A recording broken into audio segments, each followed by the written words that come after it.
अस्सलाम वालेकुम। नई वीडियो के लिए चैनल को सब्सक्राइब ज़रूर कीजिए और बेल आइकन के बटन को दबा दीजिए। शुक्रिया।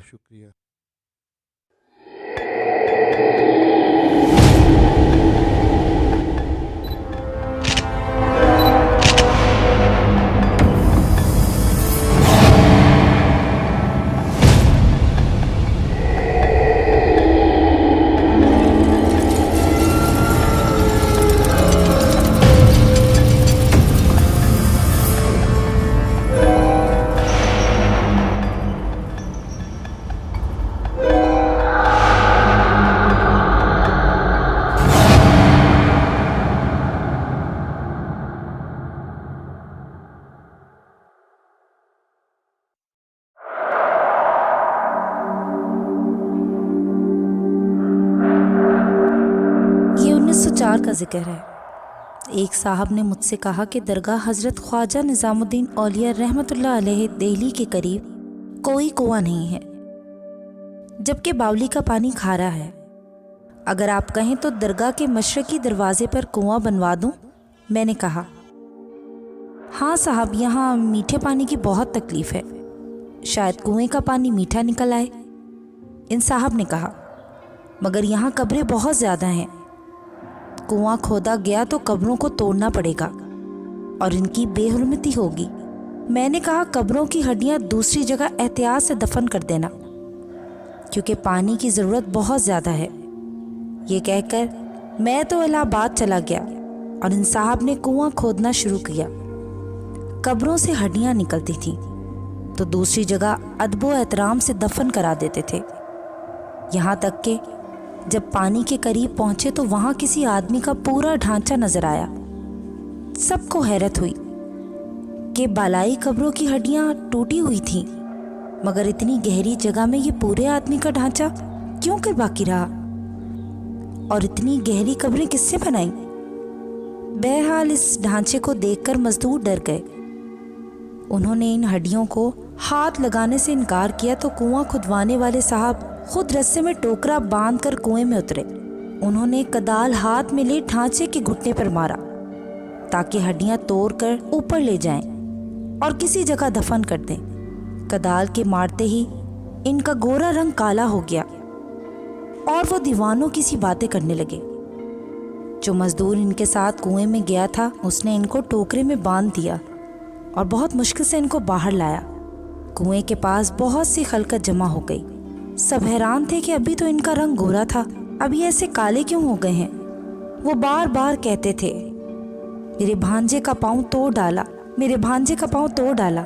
आखिर इन्हें इनके घर में ले गए, बड़े बड़े आमिल बुलाए गए, मगर इनको कोई अच्छा न कर सका। आखिर तीसरे दिन इस कुएं को बंद कर दिया गया। सब मिट्टी और हड्डियां इस कुएं के अंदर भर दी गईं और कुआं जमीन के बराबर हो गया। तब इन साहब का रंग भी ठीक हो गया और दिमाग की खराबी भी दुरुस्त हो गई।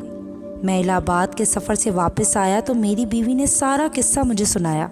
इस वक्त मैं अपने घर में पलंग पर चित लेटा था, लैंप सिरहाने रखा था और मैं लेटा हुआ अखबार पढ़ रहा था। पलंग के नीचे दरी पर मेरी बीवी और इनकी वालदा बैठी छालियाँ कुतर रही थीं और मुझे किस्सा सुना रही थीं।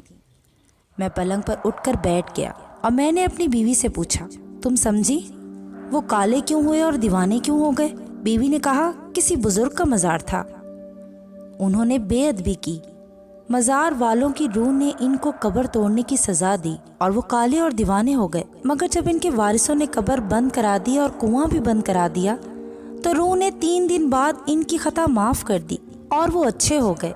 मैंने बीवी से कहा, नहीं, ये बात नहीं, बल्कि बात ये है कि मुर्दे की हड्डियाँ सदियों से मिट्टी के अंदर दबी हुई थीं और हड्डियों के अंदर फास्फोरस था। फास्फोरस जहरीला हो गया था। जब उन्होंने ढांचे पर कदाल मारी तो हड्डी टूट गई और इसमें से फास्फोरस उड़ा, जो इनकी नाक में सांस के साथ घुस गया और बदन के खून में जज्ब हो गया। फास्फोरस ने अपने जहर से खून को काला कर दिया। खून काला हुआ तो चेहरा भी काला हो गया और वो दीवाने भी इसी वजह से हुए कि इनके दिमाग पर जहरीले फास्फोरस ने बुरा असर कर दिया था। अगर रूह कुछ कर सकती तो मुझे सजा देती, क्योंकि मैंने इनको कुआं खोदने और कब्र तोड़ने का हुक्म दिया था। अगर रूह में कुछ ताकत है तो आए मुझे अपनी ताकत दिखाए और मुझे सजा दे। तुम औरतें कमज़ोर अकीदे की होती हो, मैं रूहों के ऐसे असर को नहीं मानता। बीवी ने जवाब दिया, तौबा करें, कैसी बातें करते हैं। मैंने कहा, कम से कम मेरी अकल तुम्हारी तरह फूटी नहीं है। बीवी ने कहा, जाने दो, ये बातें छोड़े, अपना अखबार पढ़ें, मैं ऐसी मुनकराना बातें सुनना नहीं चाहता। मैं हंसा और अखबार पढ़ने लगा।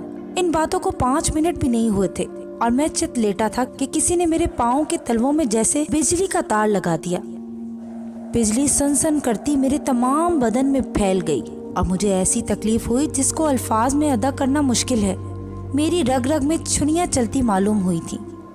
मैं बेताब होकर चीखने लगा। मैंने अपनी चीखों की आवाज़ सुनी, मगर मेरी बीवी और सास आपस में बातें करती और छालियाँ कुतरती रहीं। उन्होंने मेरी चीखने पर कोई तवज्जो न दी। तब मैंने बीवी का नाम लेकर चीखना शुरू किया कि हबीबानो देखो, मुझे देखो, मेरा क्या हाल हो गया है। मुझे कब्र वाली रूह ने दबा लिया। मैं तौबा करता हूँ, फिर कभी किसी बुजुर्ग की बेअदबी न करूँगा। मगर मेरी बीवी ने फिर भी मेरी तरफ तवज्जो नहीं दी और अपनी माँ से बातें करती रही। मैंने इसी हाल में ख्याल किया कि शायद मेरा दिल दब गया है और इसकी वजह से ये तकलीफ़ है, इसलिए आहिस्ता से दाएं रुख करवट ली, मगर फिर भी तकलीफ़ में कमी ना हुई। तब मैंने तौबा करनी शुरू की और अहद किया कि कभी रूहों की बेअदबी ना करूँगा। ये कहते ही वो कैफियत जो सर से पाँव तक छाई हुई थी, पैरों की तरफ से जाती मालूम हुई, यहाँ तक कि थोड़ी देर में बिल्कुल जाती रही। मैंने फिर अपनी बीवी को पुकारा तो उन्होंने फ़ौरन जवाब दिया। मैंने इनसे कहा, अभी 5 मिनट तक मैं सख्त तकलीफ में मुब्तला रहा और तुमको आवाज़ें दी, मगर तुम बोली नहीं। बीवी ने कहा, तुम सो गए थे और अखबार तुम्हारे हाथ से गिर पड़ा था। मैंने कहा, क्या तुम दोनों फला फला बातें ना कर रही थी? उन्होंने कहा, हाँ, ये बातें हम तो कर रहे थे। मैंने कहा, अगर मैं सो गया था तो मैंने तुम्हारी ये बातें क्यों कर सुनी? अब इस सवाल का जवाब मेरी बीवी नहीं दे सकी।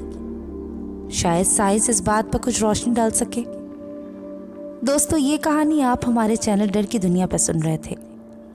कहानी पसंद आने की सूरत में हमारे चैनल डर की दुनिया को ज़रूर सब्सक्राइब कीजिए और लाइक और शेयर करना ना भूलिएगा। नेक्स्ट वीडियो तक के लिए इजाज़त दीजिए। अल्लाह हाफ़िज़।